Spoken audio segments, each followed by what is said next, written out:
Assalamualaikum warahmatullahi wabarakatuh. Perkenalkan, saya Nur Kafi Ramadhani, biasa dipanggil Kafi. NIM 4304022044. Nah, jadi di sini saya akan mereview buku. Di sini bukunya cukup bagus ya teman-teman.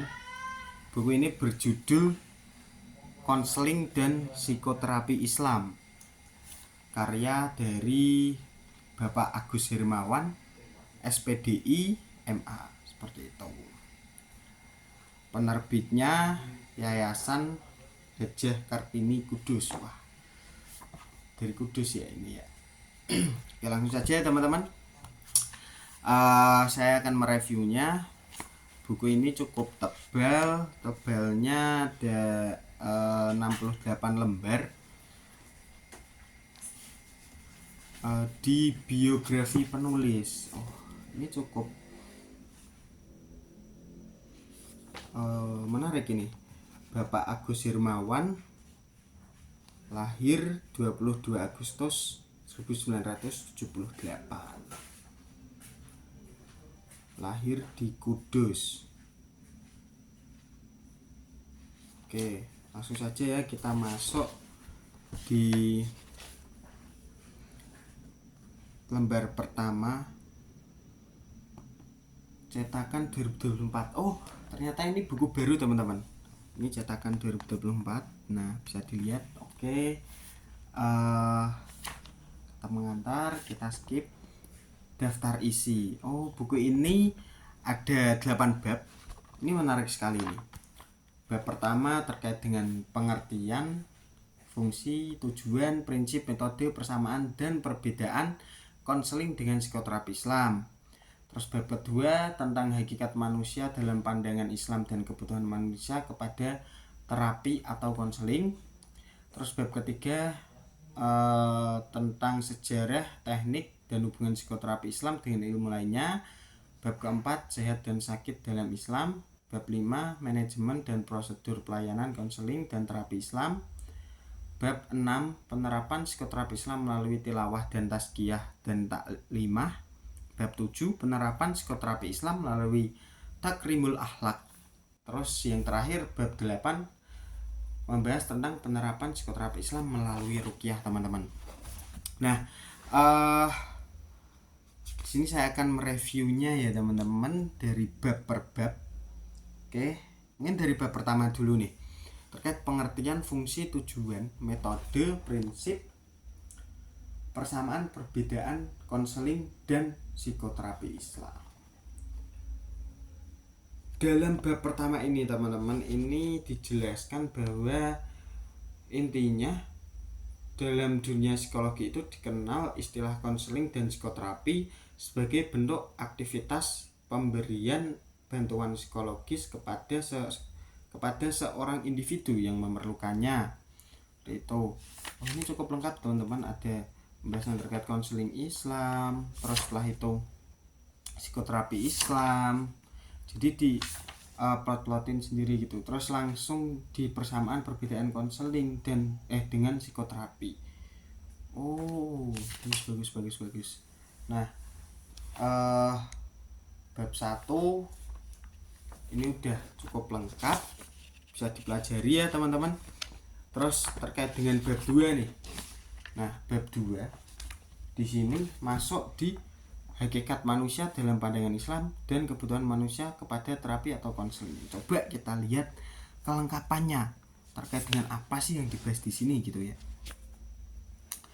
Di sini pembahasan pertama langsung diplotkan di hakikat manusia. Oh, bagus. Hakikat manusia langsung dia itu menjelaskan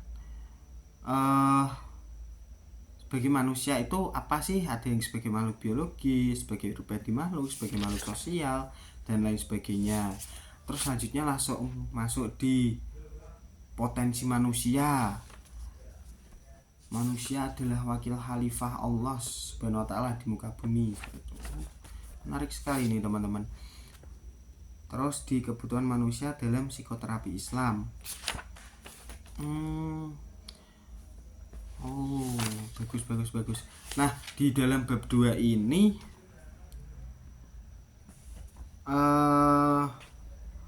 pembahasannya cukup lengkap teman-teman. Ini cocok ini untuk dipelajari sama teman-teman semua ya, yang khususnya juga para pengampu mata kuliah psikologi, para pengampu program studi psikologi seperti itu. Lanjut di bab 3 kita lihat juga kelengkapannya terkait pembahasan. Sini bab 3 membahas terkait sejarah, teknik dan hubungan psikoterapi Islam dengan ilmu lainnya. Oh, menarik. Nah, terkait sejarah ini juga cukup panjang. Bentuk dan teknik psikoterapi juga dibahas. Oh, cukup rinci teman-teman. Ini ada yang terkait dengan bentuk dan teknik psikoterapinya itu ada sekitar 2 lembar yang nanti bisa dibahas oleh teman-teman dan disimpulkan sendiri dan diimplementasikan. Terus lanjut di pembahasan terakhir di bab 3 itu ada hubungan psikoterapi Islam dengan ilmu-ilmu kesehatan. Jadi di sini konseling dengan psikoterapi, terus ada psikoterapi dan psikiater terkait pembahasannya di pembahasan terakhir pada bab 3 ini ya. Cukup menarik ini teman-teman. Nah, bab 3 sudah, lanjut di bab 4, sehat dan sakit dalam Islam. Oke, di sehat dan sakit dalam Islam ini kira-kira bagaimana ya teman-teman? Kita baca nih. Jadi batasan sehat menurut WHO meliputi fisik, mental maupun sosial. Sedangkan sehat menurut Undang-Undang Kesehatan meliputi fisik dalam kurung badan, mental dalam kurung jiwa, sosial dan ekonomi. Seperti itu. Bagus ini teman-teman. Pembahasannya lengkap banget. Terus selanjutnya di bab ini ada pembahasan terkait kesehatan jiwa dalam Islam. Nah, kesehatan jiwa ini ada beberapa pemecahan lagi terkait materinya itu, yaitu konsep sehat dan sakit dalam Islam, gangguan jiwa. Nah, gangguan jiwa itu juga ada depresi, stres dan lain sebagainya.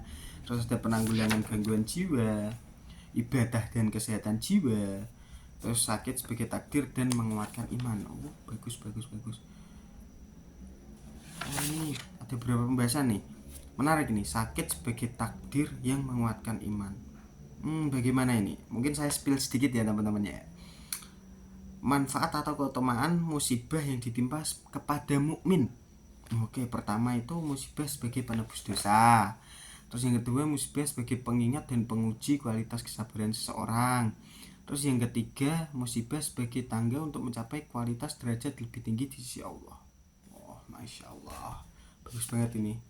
Terus di bab 5 manajemen dan prosedur pelayanan konseling dan terapi Islam. Oke.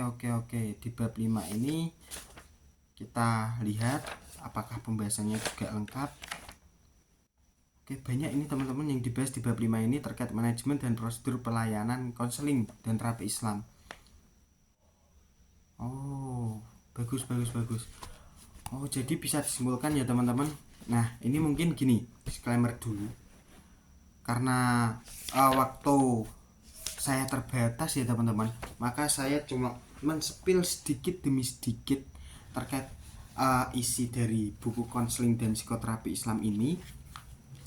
Terus setelah itu terkait pembahasannya juga cukup lengkap bab-babnya, dan saya juga tadi sampai bab 5 saja. Itu karena apa? Karena agar teman-teman semua itu penasaran kayak gitu, kira-kira apa sih lanjutannya kayak gitu ya. Nah, jadi dari situ, karena saya sudah membuat teman-teman penasaran, jadi ini worth it teman-teman, buat teman-teman beli, buat teman-teman cari, untuk belajar teman-teman, untuk bekal teman-teman dalam mengikuti mata kuliah psikoterapi Islam yang ada pada bangku perkuliahan teman-teman semua kayak gitu.